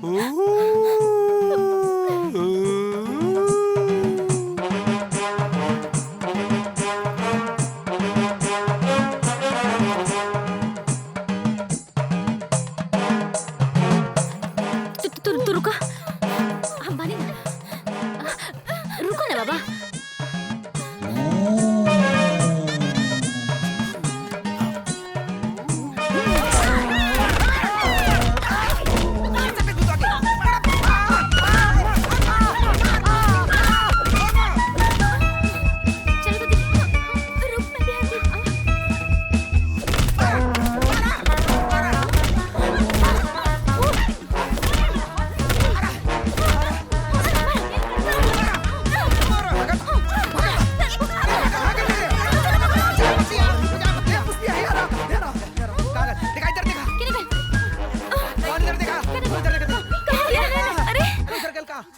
गया वो भूत। कहाँ गइल रे सफेद भूतवा?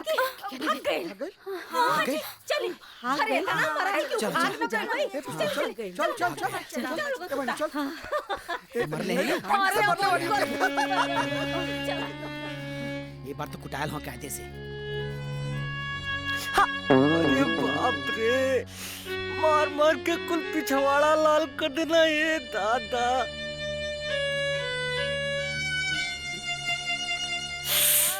अरे आराम से रे, बड़ा दुखाता, पता नहीं दर्द अब जीवन में जाए कि ना ये दादा। बाकी भैल कैसे मरते? अरे तुम मलहम लगाओ, हिसाब मत लगाओ। भाई तहार दूधू को मेहरारू होते हुए हमनी के सेवा करता नहीं का बा मैटर। यही से कहल जाला ना, कुत्तन के हमेशा औकात में रखे के चाहिए। हट, तुरन से थोड़ा सा मदद का मांग ले ली, तुरन लगले हमार भेज जाने। अरे तुरन दोस्त हो सन, दोस्त दोस्त खातिर जान देवेला। दिखले निकसन सोले।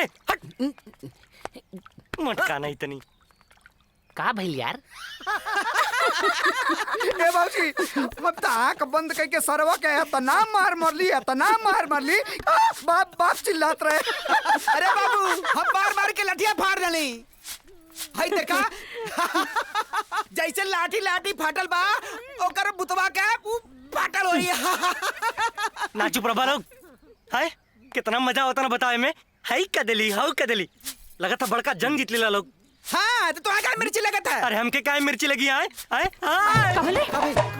कुछ कुछ खाए वाए के देवलो की हमो की लठिया खाए के मिली। माने जेकर दुद्धू को मेहरारू अभी ओके लोग खाए के दी हैं, हैं? अब तो हर दोनों मेहरारू गड़े में अलता लगा के घरे में घुसुर के सुते खाते रहल बनी। और जब मौका मिला था घुसुर जाता नहीं दोनों घरे में। ये कोनो बात भइल जी? अरे तो तोहके भी कुछ बोले के चाहिए कि सब हम ही बोली हैं?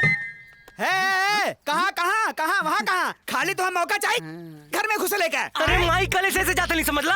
आहा माई कले ऐसे जाते रहना। आई बाप तब से कहा था कि गेहूं जाके मशीन पे रखे लाटा पिसा के ले आवा तब ना।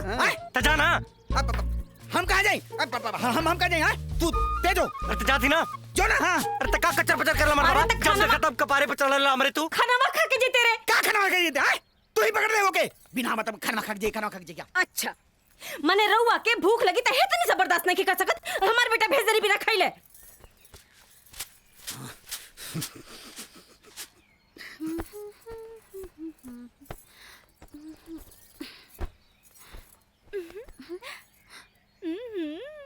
अरे ये सब कहाँ? अरे देखना, एक अच्छा गाना ट्रेंड कर रहा है, उसी पे रील्स बनाने की सोच रही हूँ। अच्छा तो तू गाना खाते ऐसा भेस बनौला बड़ू? हाँ। हम चेंज करके आई का? अरे नहीं नहीं, तुम एकदम परफेक्ट लग रही हो। परफेक्ट? मैं लड़का और तू लड़की। अच्छा एक सेकंड। पोजीशन तू थोड़ा थोड़ा इस साइड आ। ठीक है ना? रेडी? रेडी। ठीक है? हाँ। ये स्टार्ट।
हमाई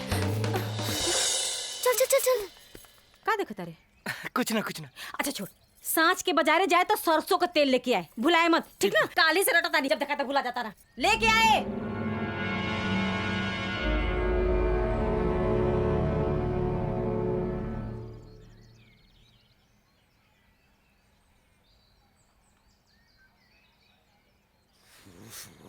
इतना देर होता। अरे अरे ई का? अरे जब बारात विदा होके हमने के तुरंत वापस आवे के बा, तई कुल इतना सामान कहाँ रे? और कहीं मौसी अगर रोक ले लस तो ओहो हम ही पागल बनी तनी आगे हो की का बोलत रहनी को समझ में नहीं अरे भाई भाई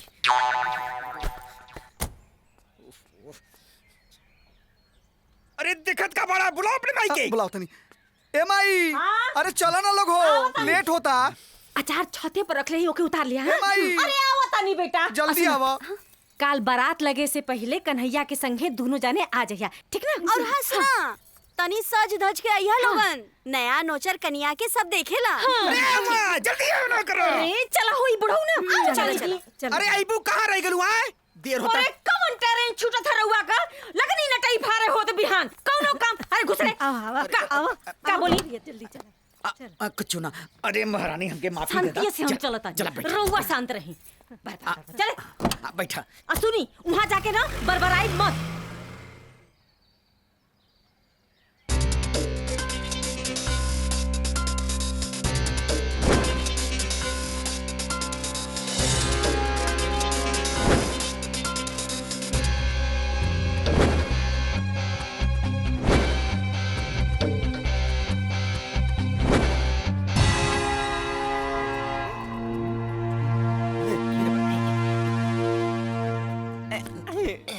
का भैया ट्रिपल बेड में अजराई रहबा कि देशो दुनिया के खबर बा? का भइल साहब बोल। भैया सुप्रीम कोर्ट जौन है आदमी और आदमी के प्रेम संबंध के मंजूरी दे देले बा। का बकवास करते रे? आदमी और आदमी में कैसन प्रेम संबंध रे? ला तोहरा के कुछ पता नहीं के? आदमी आदमी में जैसे चक्कर होला वही तरह औरत औरत में भी होला। भाग कुछ भी। अरे बकवास कहाँ से सुन लो संतोरी करे? ना विश्वास होता ना तला आई देखा मरते नया नया वीडियो और नया नया फिल्म हवे।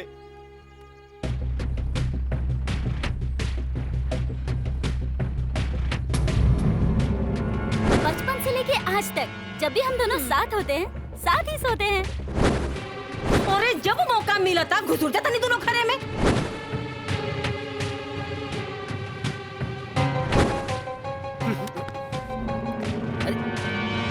कन्हैया अरे कन्हैया का भइल मर दे? अरे अरे कहाँ जाता रहो? सुना का भइल यार? मीरा मीरा अरे हे भगवान तारा का कितना बार कहले बानी कि अंगना में काई लागल बा एजे मत आवल कर। का भइल? अब आवा कमर में तेल मालिश कर दे। अब आवा आराम से आवा कमर में तेल मालिश कर दे ना तो ठीक हो जाएगी। आराम से धीरे धीरे आओ। चल हे भगवान तोरा के का जरूरत रहेगा इनके?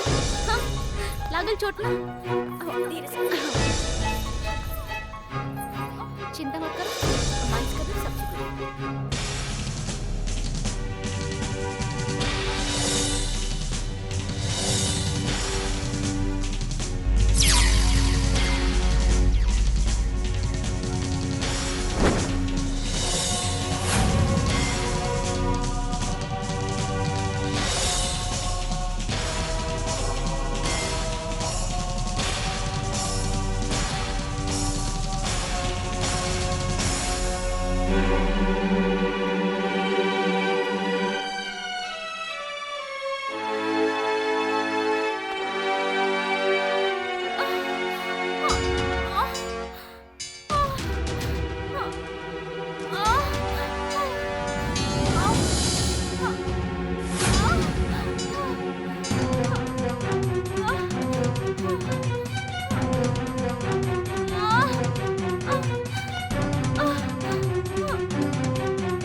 राधा आहिस्ता आहिस्ता थोड़ा आराम से बहुत दर्द हो रहा है।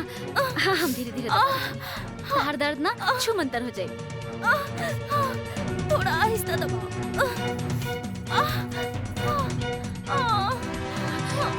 आराम से आहिस्ता राधा आहिस्ता थोड़ा। हाँ तो इसे थोड़ा आहिस्ता।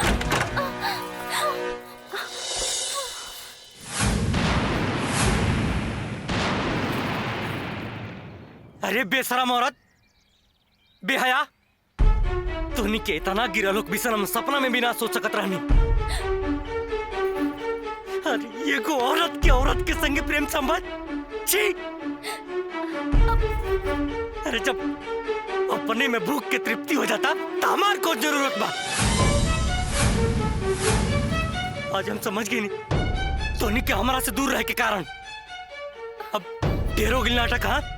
अब ये घर में एक पल भी नहीं रुके के। जी ये कान आप सना बकत नहीं, हमनी से कौन गलती हो गई? अरे गलती ना, पाप पाप। अरे एगो सहेली के नाटक का के एगो कमरा में रसमंजरी होता, ये बता एक परी का? ना जी, अब गलत समझ। अरे हट! मेरा एम्बुलेंस बुलाई जी। अरे कुछ नहीं क्या भाई, पानी के छींटा मार सही हो जाई। मेरा तो के कुछ ना हुई। हम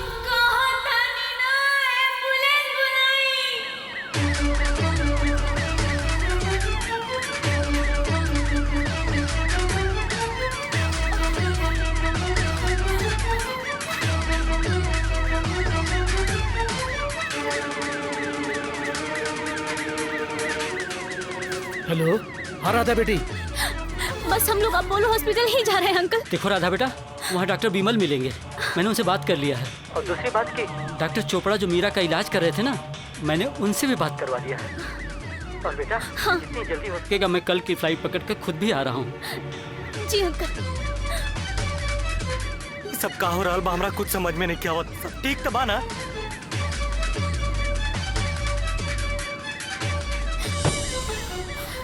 मीरा तू घबरा मत, हमने के माने जाना तो के कुछ ना हुई, हिम्मत रखा मीरा।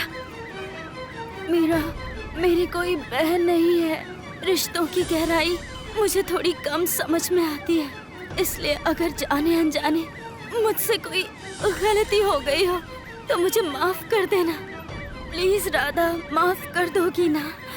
अरे नारे पगली, ये सब काहे बोलता रो? बोल लेने दो राधा, पता नहीं फिर ऐसा मौका मिले ना मिले।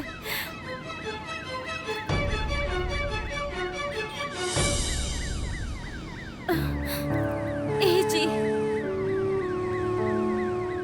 आपने मुझे सारा अधिकार दिया जो एक पत्नी को पति से मिलना चाहिए, लेकिन मैं आपको वो सारे सुख नहीं दे पाई जो एक पति को पत्नी से मिलने चाहिए। मुझे माफ कर दीजिए, माफ कर दीजिए। मेरा ऐसा काहे कहा तारू? तो कि कुछ ना हो।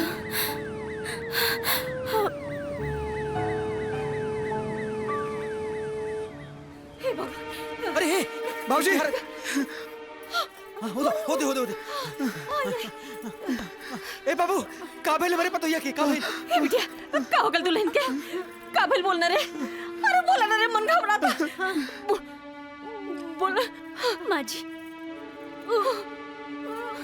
अरे राधा, ई मत भूला कि मीरा हमार धर्म पत्नी है, उनकर हर सुख दुख परेशानी में हमार हिस्सा बा।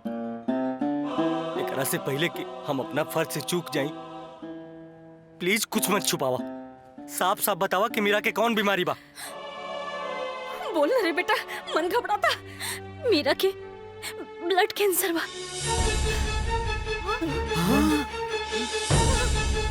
डॉक्टर कहले बड़े कि मीरा ज्यादा दिन के मेहमान नहीं की।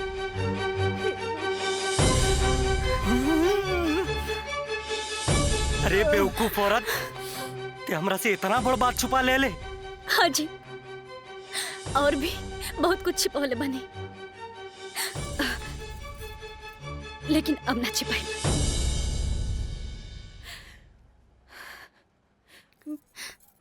मीरा के पापा राजमणि अंकल के फैक्ट्री में हमार पापा मैनेजर रही। जब हमने के दिल्ली में रही जा तब हमने के बहुत खुश रही जा, एक के साथ रही जा। हमने के स्कूल से लेके कॉलेज तक के पढ़ाई एक के बराबर भइल। राजमणि अंकल कब्बो ऐसा फील ना होके देनी कि हमने के एक बराबर नहीं खींचा। फिर हमरा हर सुख दुख में मीरा के बहुत बड़ा योगदान रहे। जब हमरा शादी में मीरा ना आईली तब हम फोन करनी। अंकल, आप लोगों के बिना मेरी शादी में बहुत कमी लग रही है। कब आ रहे हैं आप? हम मजबूर हैं बेटी। मजबूर है? लेकिन क्यों? दरअसल मीरा को आज सुबह हॉस्पिटल लेकर आना पड़ा। सारी जांच कराने के बाद जो रिपोर्ट आई उससे पता चला कि मीरा को ब्लड कैंसर है बेटी।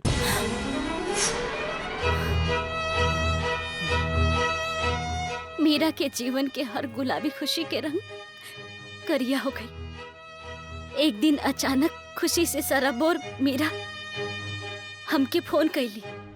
क्या बताऊं यार, बीमारी के चलते मुझे जिंदगी जीने की चाह ही खत्म हो गई थी, लेकिन वो जब से मेरी जिंदगी में आया है मुझे इतनी खुशियाँ दी, सपने दिखाए कि अब लगता है कि हर सेकंड को मिनट के हिसाब से और हर मिनट को घंटे के हिसाब से जीऊं। वाह यार, पापा को सब बता दिया क्या? हाँ हाँ बताया है, पापा फुल टू सपोर्ट कर रहे हैं। आज पता है उसे घर पे भी बुलाया है मिलने के लिए। आई एम सो हैप्पी यार, सो हैप्पी। तू इतनी खुश है ना, ये सुन के मुझे बहुत खुशी हो रही है। हाँ यार, वो इंसान ही इतने अच्छे हैं। जब से मेरी जिंदगी में आए हैं पता ही नहीं चला दुख और दर्द कब उड़ के गायब हो गया। अच्छा, भगवान करे तू हमेशा ऐसे ही खुश रहे। अच्छा सुन, अंकल को ना मेरा नमस्ते बोल देना। ठीक है, मैं बोल दूंगी पापा को। और जरा उस खुश मिजाज इंसान का फोटो ना मुझे व्हाट्सएप कर देना। जरा मैं भी तो देखूं मेरी क्वीन का किंग कौन है। ठीक है, मैं तुझे अभी भेज रही हूँ। हाँ, ओके बाय बाय।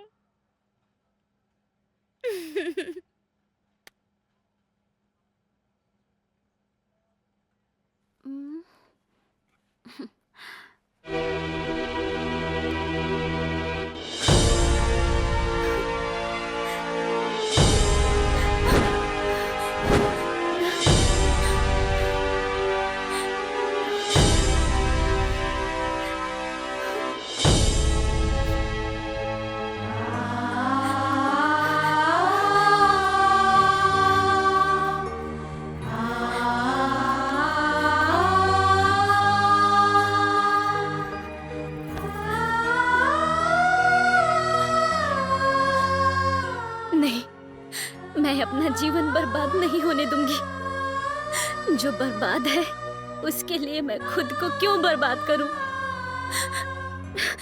मुझे सच्चाई बतानी पड़ेगी।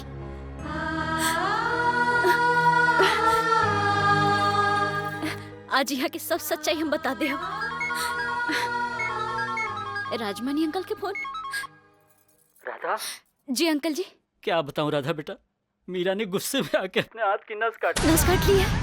मुझे तो समझ में नहीं आ रहा है बेटा कि मैं अपनी बेटी को कैसे संभालूं। अंकल जी आप घबराइए मत, सब संभल जाएगा। लेकिन अंकल जी मीरा ने ऐसा किया क्यों?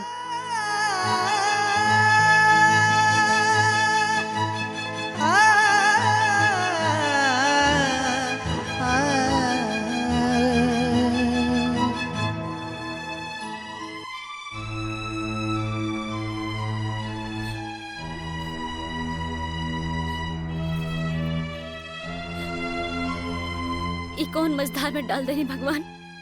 एक तरफ वो जे जीवन के आधार बनल और दूसरी तरफ वो जे जीवन का श्रृंगार बनल। एक तरफ वो सिंदूर जौना के कोनो सुहागिन बांट ना सकेले और दूसरी तरफ वो एहसान जेकरा के केहू काट ना सकेला। भगवान हमके मझधार से निकाली भगवान, हमके कोनो रास्ता नहीं के सूझत, हमके मझधार से निकाली भगवान। राधा तुम कहीं स्वार्थी तो नहीं हो गई राधा? पाने की लालसा तो सब में होती है लेकिन खोने की हिम्मत किसी किसी में। राधा तुम्हारे पास तो पूरी जिंदगी पड़ी है, मीरा तो कुछ ही दिन की मेहमान है।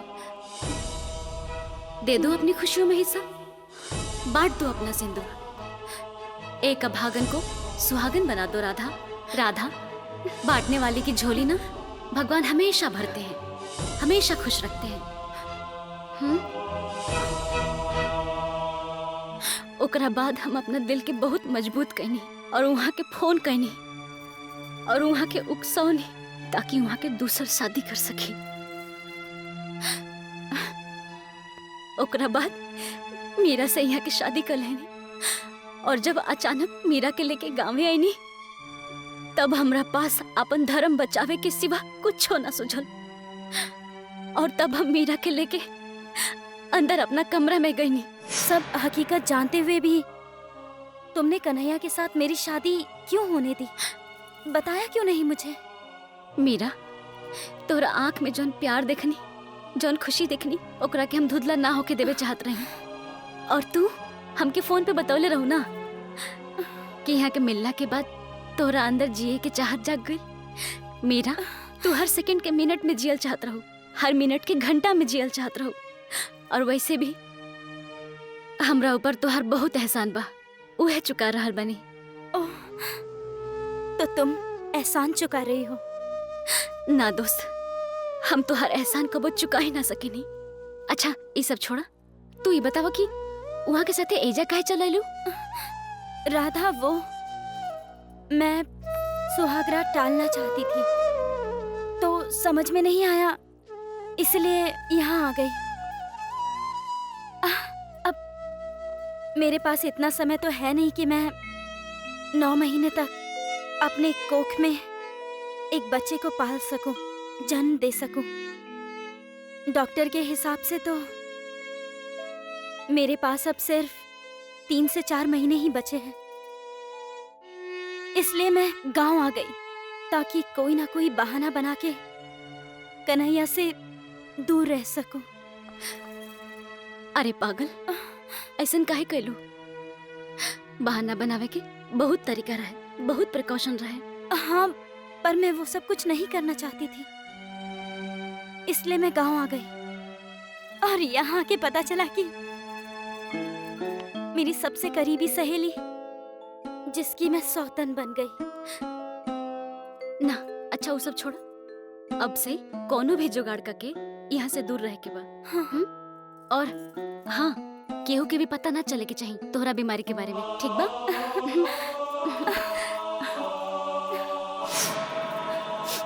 डॉक्टर साहब। डॉक्टर साहब, मीरा कैसन बड़ी? देखिए, हम डॉक्टर बानी भगवान ना, हम अपना तरफ से पूरा कोशिश करतानी। मीरा की हालत घंटा पे घंटा खराब हो जा रहा बा। मीरा की बीमारी लास्ट स्टेज पे बा। देखिए, उनकी दवा से ज्यादा दुआ की आवश्यकता है ताकि उनके जिंदगी खुशी से बीत सके।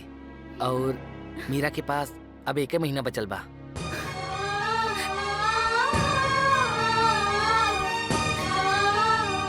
मीरा भी 1 महीना ना, पूरा 25,92,000 पल बा।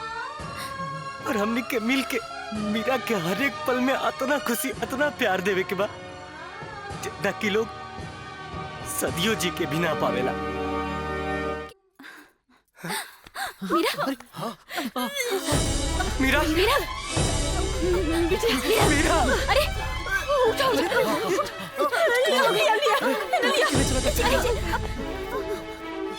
जो डॉक्टर की जल्दी से बुला के लिया रखना है। अरे यार, डॉक्टर के यहाँ बहुरिया के लेके चलो, डॉक्टर के यहाँ। जल्दी चलो। डॉक्टर को बुलावा। नहीं, डॉक्टर को बुलाई जी। अब नहीं। ऐसे काहे बोलता नहीं बिटिया, तोरा के कुछ ना होई।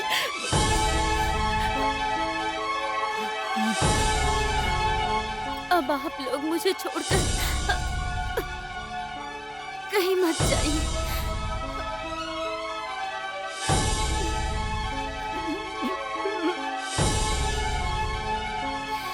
आप लोगों को मेरी कसम, आप लोग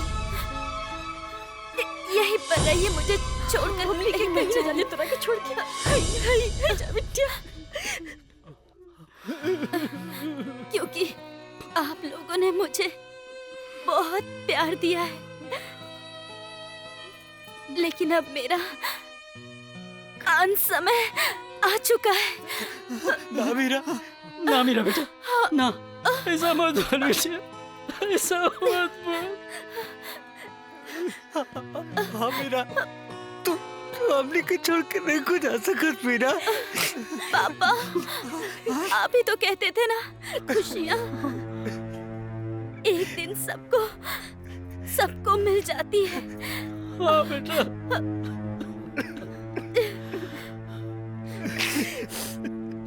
मुझे ना इस घर से बहुत खुशियाँ मिली हैं। अब मुझे आप सबको छोड़ के जाना होगा। ना मीरा, ऐसा मत कहा। अभी तक तोरा बहुत दिन जिए के बा।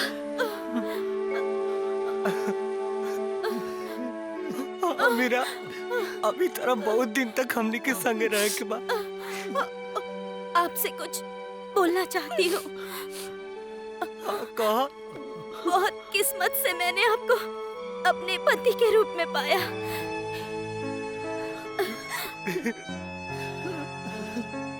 आपकी मेरी जिंदगी में आने के बाद हर कमी पूरी हो गई। आपने मुझे हमेशा खुशियां दी।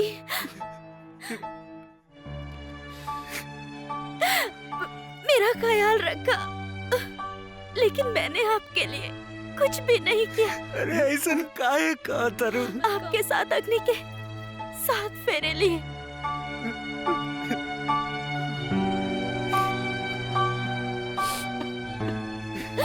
सातों वचन तो दिए, लेकिन मैं उसे निभा नहीं पाई। ऐसा मत कहा मीरा। आज मुझे कह लेने दीजिए जी। मेरी ये बहन, इसके हर खुशी का मैंने बंटवारा किया, इसके सिंदूर का बंटवारा किया। मैं तेरा ये कर्ज कभी नहीं चुका पाऊंगी। ना मीरा, आप मुझे वचन दीजिए कि 7 फेरों के 7 वचन का आप मान जरूर रखेंगे।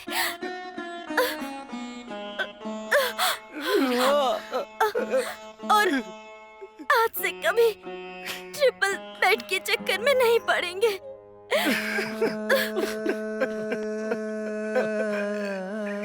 क्योंकि पति पत्नी के लिए तो डबल बेड ही ठीक है ना।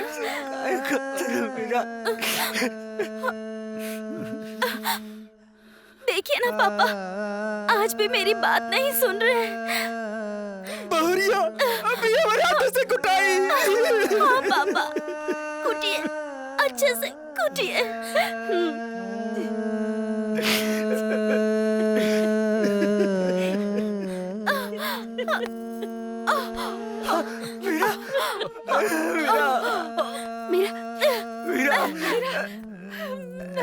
तेरा कुछ नहीं मीरा। जीना चाहती हूँ। हाँ मीरा। अरे हमने कितनों के कहीं न जाए देवे के रे। मीरा, मेरी दोस्त नाराज तो नहीं है ना तू? माँ मैं मरना नहीं चाहती हूँ, मैं भी जीना चाहती हूँ। नहीं बिटिया, अरे हमने कितनों के कहीं न जाए देवे के रे।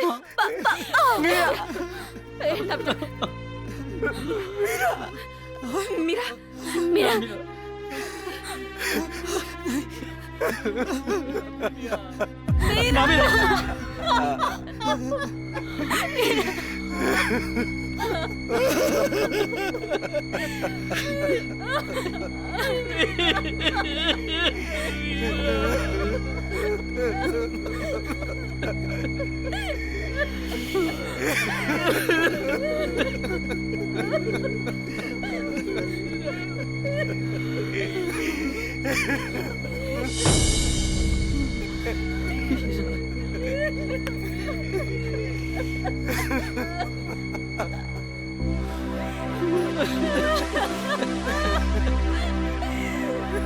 Ha ha ha!